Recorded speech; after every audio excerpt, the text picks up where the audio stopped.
Despite being home to quality building materials and a thriving manufacturing sector, Nigeria continues to be plagued by frequent building collapses and electrical fire outbreaks.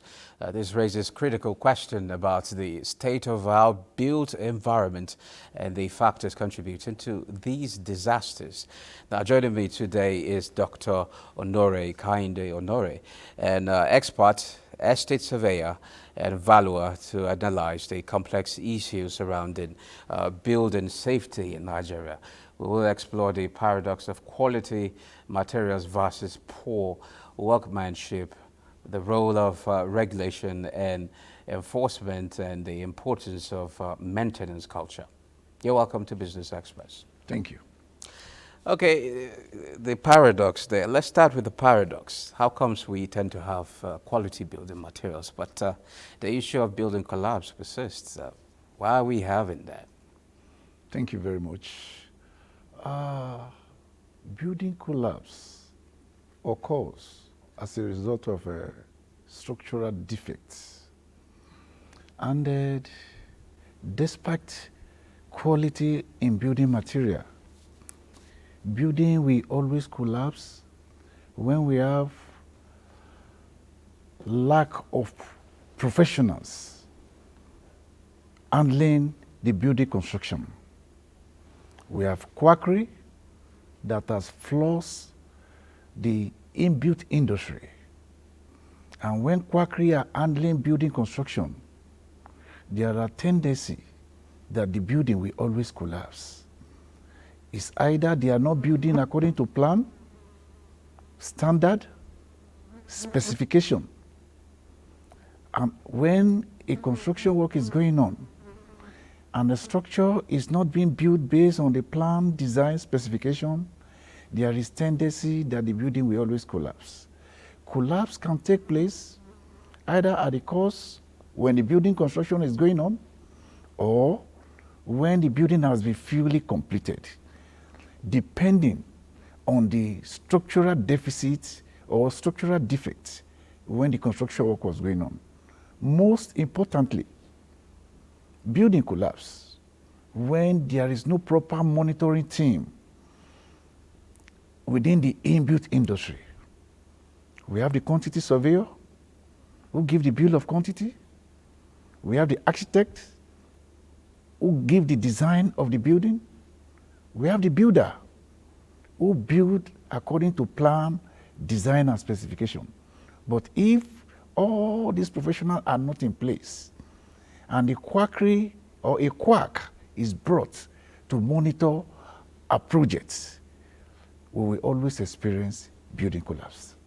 Okay, but the issue of building collapse, is it only associated with quackery, as you mentioned, and when things are not put together the right way? Is it only associated with that? And the fact that we talk about quality building materials, would you not say that at times there are issues of substandard quality, substandard building materials as well? Yes, there are substandard building material that are put in place. But most importantly, a professional who is qualified and is registered will always build according to standard, design, and specification.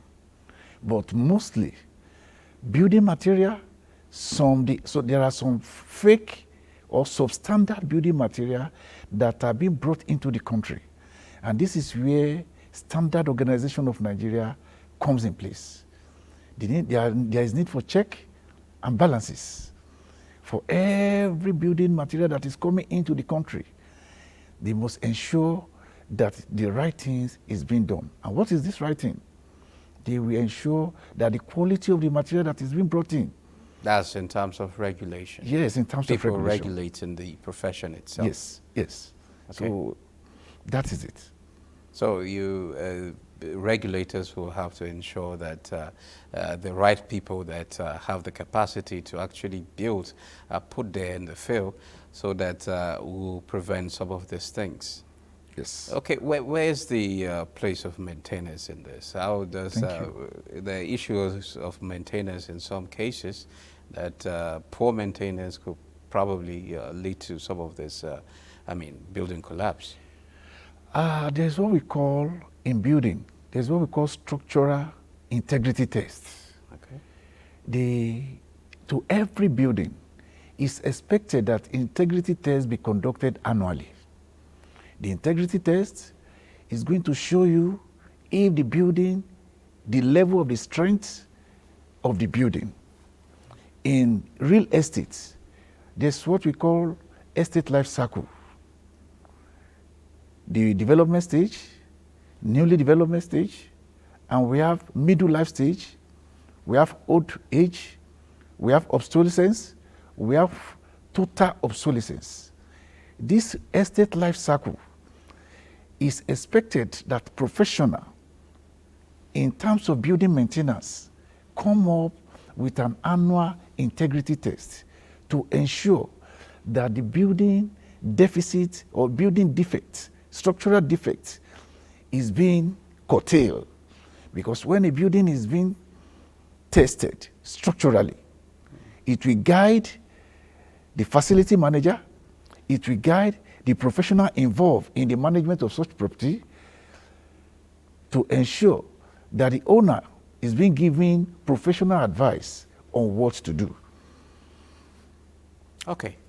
Well, as a estate surveyor, is insurance something that you also take notice of, or is insurance of public building and both individuals and private building something that you consider when advising your clients? Yes, as an estate surveyor and valuer, we advise our clients in terms of structural integrity tests on all their property. Insurance. Yes, to ensure that when an integrity test is taking place annually, it will guide both the professional and the owner of a building on what next to do. And by so doing, it will avert this constant building collapse that is ravaging the nation. Okay, well, when they happen, what I mean by insurance, when they happen, what happens, you understand? You can insure your building just like your car or any other property, so that to avert these things, so when they happen, already there's insurance to cover that. Is this something that you actually tell your clients? Yes, in fact, it's one of the basic requirements.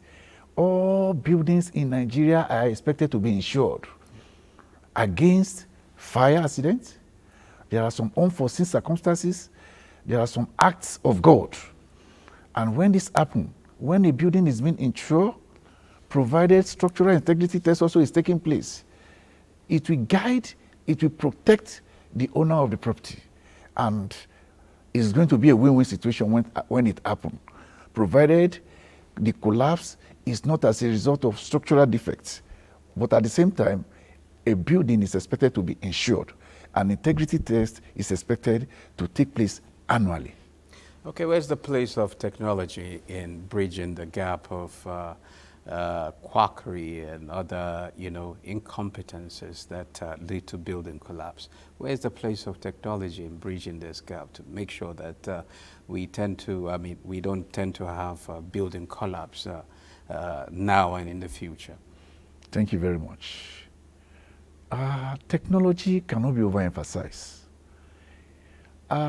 Technology comes up with professionalism. Quackery does not know what technology in building construction, the new and the latest mode of construction, is all about. How do we enlighten them? Thank you. Now, we can enlighten the society by encouraging them to employ the service of a professional in the inbuilt industry. Engage the service of a qualified architect. A quantity surveyor will give you the bill of quantity. An architect will give you the design. A builder will But build. in the case that the bill of quantity is exaggerated, what?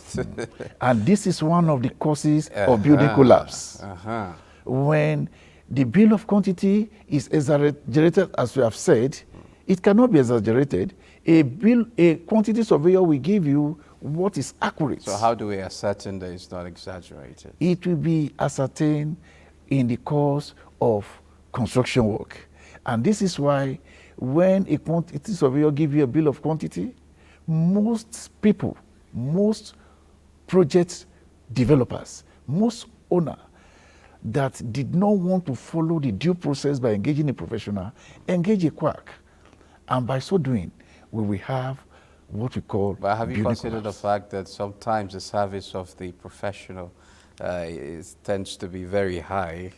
Thank you very much. The service of the professional Just is, a quick one. is not high. Okay. Any professional that is rendering service, they needed to be paid their professional fee. And when that is done, the whole nation will have a win-win situation because a professional is paid, the job will be done accurately according to plan, design, and standard. So professional fee is not always high. It's expected, and we are encouraging the Nigerian nation to pay the professional fee of all the professionals in the inbuilt industry. Thank you very much, Onore Kehinde. It's always a pleasure having, it's a pleasure having you on the program. Thank you very much. Thank you very much.